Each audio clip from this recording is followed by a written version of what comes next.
সবাই বেশি জ্ঞানী তো ওই জ্ঞানের ঠেলায় এই অবস্থা হয়েছে আর কি। জুলাই সনদ তো একটা হবে হয়তো বা, কিন্তু জুলাই সনদের ভিত্তিতে নির্বাচন এটা সম্ভব না, এটা একদম অ্যাবসার্ড। কারণ জুলাই সনদে অনেক কিছু থাকবে, এইটার উপর ভিত্তি করে নির্বাচন হওয়া, যে জিনিসটা নাকি আপনার আমাদের এনসিপি প্রধান দাবি, যেটা ওরা বলছে জুলাই সনদের উপর ভিত্তি করে নির্বাচন হতে হবে, জুলাই সনদের উপর নিয়ে আপনার সংবিধান চেঞ্জ হবে, হ্যান হবে ত্যান হবে, এটা আপনি পারবেন না, সিম্পলি পারবেন না। আমি একটা কারণটা বলি কী কারণে পারবেন না। 5ই আগস্ট একটা কিন্তু জুলাই ঘোষণাপত্র হয়েছে, ওই ঘোষণাপত্রে 20 নম্বর ধারায় বলা হয়েছে যে এই সরকারটা একটা সাংবিধানিক সরকার, এই সরকারটা হলো একটা সাংবিধানিক সরকার। এখন যদি এটা সাংবিধানিক সরকার হয়, সাংবিধানিক সরকারের প্রধান কাজটা কি? সংবিধানকে সমুন্নত রাখা। অবশ্যই যদি আপনি সংবিধানকে সমুন্নত রাখেন, তাহলে আপনি এই সংবিধান এইভাবে চেঞ্জই করতে পারবেন না।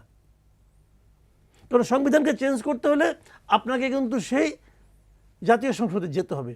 সংসদ তো হয় নাই, সংসদ হওয়ার আগে সংবিধান চেঞ্জ করতে পারবেন না, একদম পারবেন না।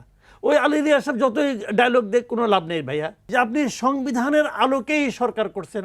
বাংলাদেশের প্রথম ইমিউনিটি বুস্টার সমৃদ্ধ ফ্যান্টাস্টিক হ্যাপি এনার্জি বিস্কিট। এটা একটা সাংবিধানিক সরকার, এটা তো মানছেন।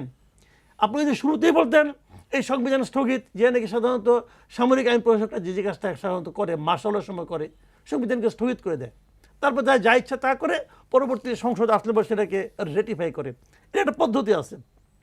কিন্তু এই সংবিধান থেকে স্থগিত করে নাই, স্থগিত করে নাই, বাতিল করে নাই, বরং তারা বলছে যে এই সংবিধানের মাধ্যমেই আমরা ক্ষমতায় আসছি। তো সংবিধানের মাধ্যমে ক্ষমতায় এসে আপনি কেন সংবিধান লঙ্ঘন করবেন? ঝামেলায় পড়বেন কিন্তু। এমনকি আপনি অলরেডি ঝামেলা অনেকে পড়ে গেছে। ওই যে এক উপদেষ্টা শপথ নিয়ে বঙ্গবন্ধুর ছবি নামেছে, সে সংবিধান বিরুদ্ধে কাজ করছে। তো খালি সরকারটার নামক ওই যে লোকের বিরুদ্ধে মামলা না হয়েছেন কী করলাম, অবধারিত যে তুমি তো নামাইতে পারো না। কারণ যে সংবিধানের আলোকে তুমি শপথ নিছ, তুমি সেই সংবিধানে আছে, ছবি এখানে থাকবে, তুমি ছবি নামালে কেন? তোমার পার্সোনাল লাইকিং দিয়ে লেগে এখানে কোনো কাজ করবে না।